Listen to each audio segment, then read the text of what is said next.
Hi, I'm Henry Smith, and welcome to Digging for Truth, where we explore and defend the historical reliability of the 66 books of the Old and New Testaments. Today, our guest is Dr. Todd Bolen, founder of BiblePlaces.com and professor of biblical studies at the Masters University in California. Dr. Bolen is here again to talk to us about Queen Esther in Susa and the archaeological evidence related to that book. Todd, welcome back to Digging for Truth. Good to have you back for part two. Thank you. I'm pleased to be here. All right. Well, listen, what I thought we would do, first of all, we want to encourage folks to go back and watch part one, because that lays the foundation for what we're trying to do. Maybe you could just give a quick summary of our conversation from part one, sort of connect the audience up, if you would. Right. So we're going to be diving here in this episode into the city of Susa in particular. And the background for this is that God's chosen people have been carried off by the Babylonians, and now the Persians are the world rulers. And in one of their capital cities, the city of Susa, there are a lot of Jewish people living, including a man named Mordecai, and this young maiden named Hadassah. That's her Hebrew name. And we talked about some of the tremendous preserved remains of the Persian Empire and just the greatness of the kingdom that those archaeological remains reveal. But zeroing in on the city of Susa, we talked about how big it is. This is a massive city, 700 acres in size. The biblical accounts record of the distinction between the citadel of Susa, where the royal compound was, the palace, the administration, the treasury, as opposed to the city of Susa, where the people lived. And so that distinction is precisely recorded, accurately recounted in the biblical text. And then we're going to be looking now more at the specific places where the events of Esther transpired. Fantastic. And in fact, we're going to zero in a little bit here on the palace, because that's where a lot of the intrigue takes place. In fact, my family and I, we went to see a production of Esther recently, which sort of drew it out in artistic form. And you were just really struck by how incredible this story is. God's fingerprints are all over it, even though he's not mentioned in the text. But we're going to talk about the palace. One thing you'd like to talk about is I think I'm pronouncing this right, the Apadana or Apadana perhaps, and the gardens. You can start there, Todd, please. So yes, that's a fascinating area of the palace compound. So when Darius I made the city his capital and started building there in the year 520 BC, that's about 35 years before the story of Esther begins, he brought in all these craftsmen and all these materials to create this lavish palace. The most impressive parts of that is the Apadana, and right next to it the gardens. So the Apadana is the royal banquet hall. It's the meeting room. It's a pillared hall, so dozens of pillars, and then surrounding it pillared porches, and next to it the gardens. And so when we start reading the book of Esther, that's where we are. When Ahasuerus, Xerxes, is throwing the banquet that his wife Vashti won't come to, that's where it is. And it talks about the enclosed gardens. By the way, the Persians are famous for their gardens. They're in fact, the word paradise, it comes from this. It's that idea of this enclosed garden. And the author of Esther, chapter 1, he really elaborates on just the beauty of the palace and all the decorations, and just really kind of waxes eloquent to say, wow, look how great the Persians are. Of course, who's really great in the book of Esther? Who is really, in control? Here's a hint, right? It's not the Persian king, yes, as great as his palace is. Yeah. Yeah, as a sort of a contrast there, the picture of human power. And I think that's probably what the author's trying to draw out here, and it shows the eyewitness nature of it all that. But the attention is always at war with God. It's a very fascinating thing. And that goes on today. Now, another thing that you wanted to talk about, Todd, in terms of particulars, is the King's Gate. And that's where Mordecai overheard the conspiracy. And I'll let you elaborate on that. So there are a number of places in Susa where you can stand and say, "This happened right here," and the King's Gate's one of those places. So they discovered this on the east side of the palace compound. It's the gate that provides access to the palace from the city, and so anybody coming in is going to, and it's a monumental gate. Now today, see a picture of it. The remains don't look so impressive.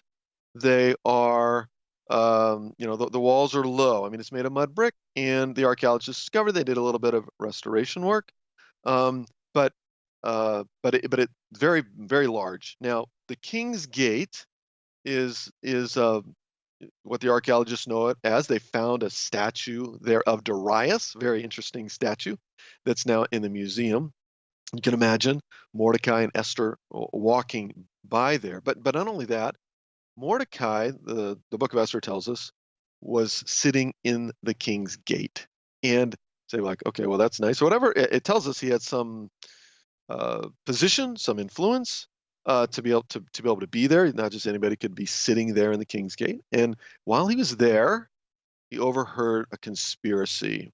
There were two of the king's officers guarding the doorway there, and they had hatched a plot to kill Xerxes. And Mordecai. Now, so this is not just an incidental note in the account. I mean, it's crucial to the way the story unfolds, because it's going to be that sleepless night when Xerxes has the records read to him, and lo and behold, we never honored this man for sparing Xerxes' life. Now, there's an interesting footnote that I didn't know until I was doing my research for my trip, but these conspiracies against the Persian king, I mean, they happened. In fact, that's how Xerxes later died. There was another conspiracy that Mordecai didn't overhear. Probably he had died by that point, a couple decades later, and they were successful, and that's how he died.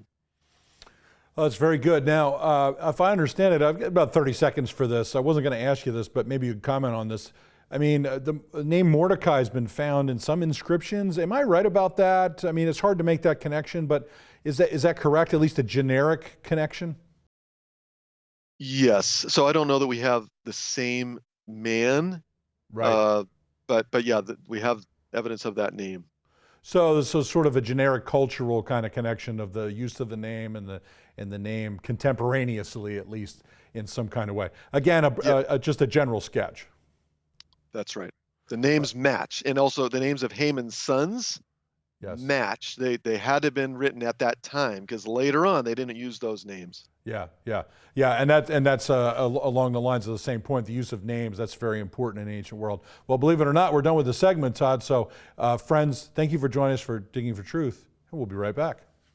In a culture of intense Bible-denying skepticism, Associates for Biblical Research exists to strengthen followers of Jesus by affirming the authority of the Bible. Our archaeological fieldwork and original research form a strong foundation in upholding the reliability of the Scriptures. For students or anyone asking if they can really trust the Bible, please visit our website and partner with us by joining our prayer team or financially supporting this ministry. And thank you for standing with us.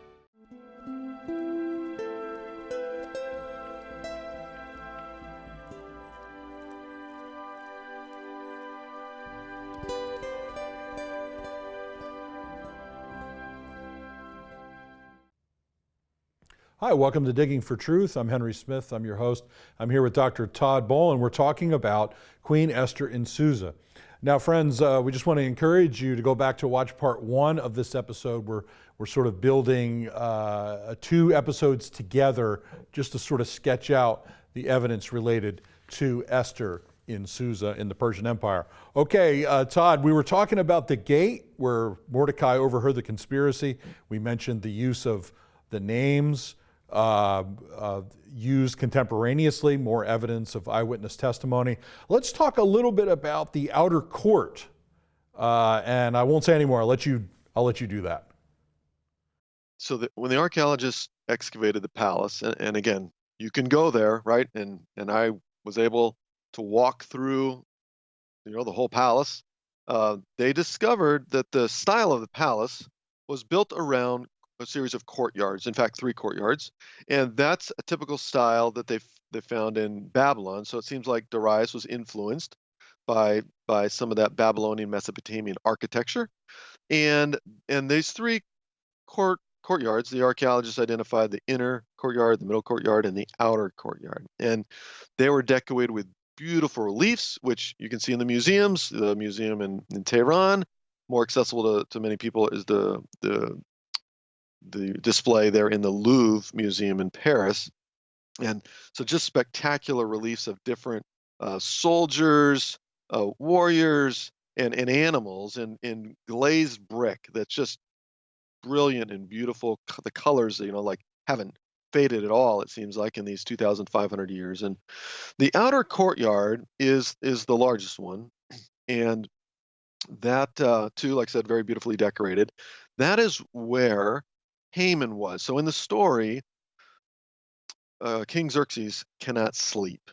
And that's, of course, as everything in the book is, providential, right? Just so happens, like, what do you know, right? He can't sleep. And so they bring the royal records, and the passage that they just so happen to read is the passage of Mordecai's reporting the conspiracy we just talked about there in the king's gate.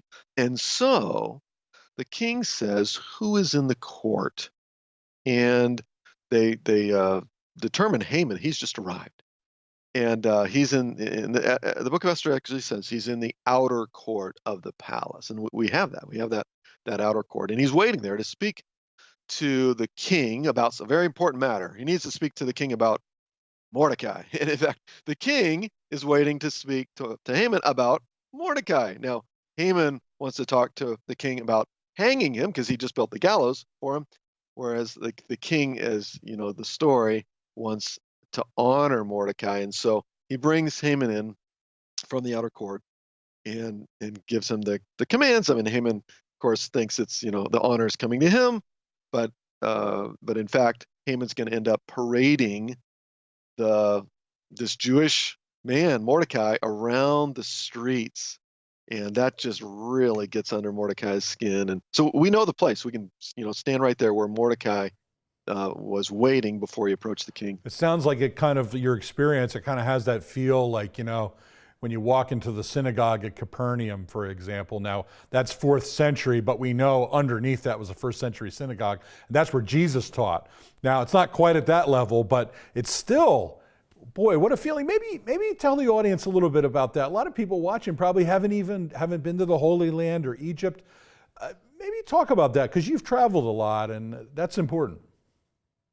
Yeah, so, yeah, there are places where, you can stand and say, this is the spot. But a lot of times, it's, it happens somewhere near here, or we're not sure, or archaeologists disagree, or there's a church, here. And so that's the tradition.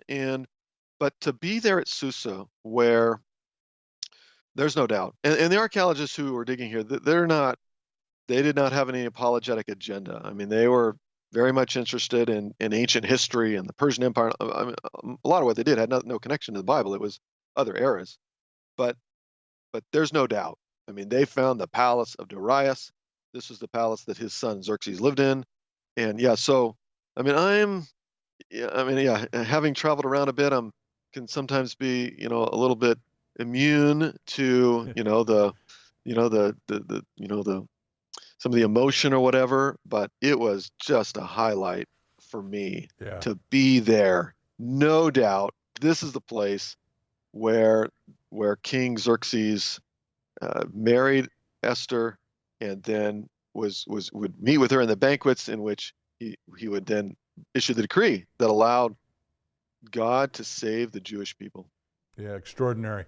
Okay, so we're going to shift a little bit here. You wanted to talk a little bit about, and we're going to talk more in the next segment about this, Todd.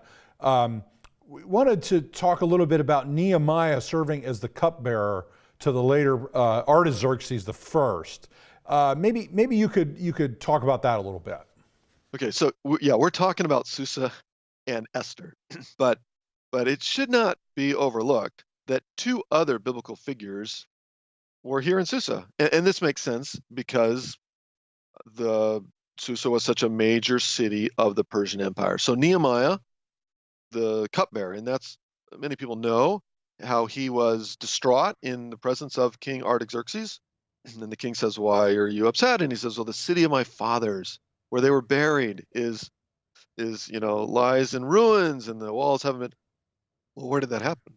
That happened right here in Susa. It happened in the Apadana, which is this large room, that reception room where on the north side of the king's residential quarters. So we know, I mean, in fact, we can identify the place of the throne. So in the Apadana, where there's all these column bases preserved, and some of the columns and some of the capitals are preserved and are kind of lying on the grounds or over in the museum premises. But there's one column base, it looks like a column base anyway, but it doesn't fit. I mean, there's all the rows, but this one is in the center, and that's the pedestal for the throne. So that's where Artaxerxes was when he was holding court and addressing the people, and when his cupbearer, the cupbearer he didn't just taste his drinks, but he was a leading advisor to the king. Excellent. And friends, you can read about that in the introductory verses in the book of Nehemiah. Well, friends, thank you for joining us for Digging for Truth. I'm here with Todd Bolen. We're talking about the city of Susa and the Persian Empire, Queen Esther, and we'll be right back. Bible in Spade is a non-technical quarterly publication published by the Associates for Biblical Research. Written from a scholarly and conservative viewpoint, Bible in Spade supports the inerrancy of the biblical record and is a must-read for both the serious Bible student and anyone asking if they can really trust the Bible. Archaeological evidence, properly interpreted, upholding the history of the Bible. Subscribe today at BibleArchaeology.org. Digging for Truth is produced and recorded in the studios of Lighthouse TV, positively different television.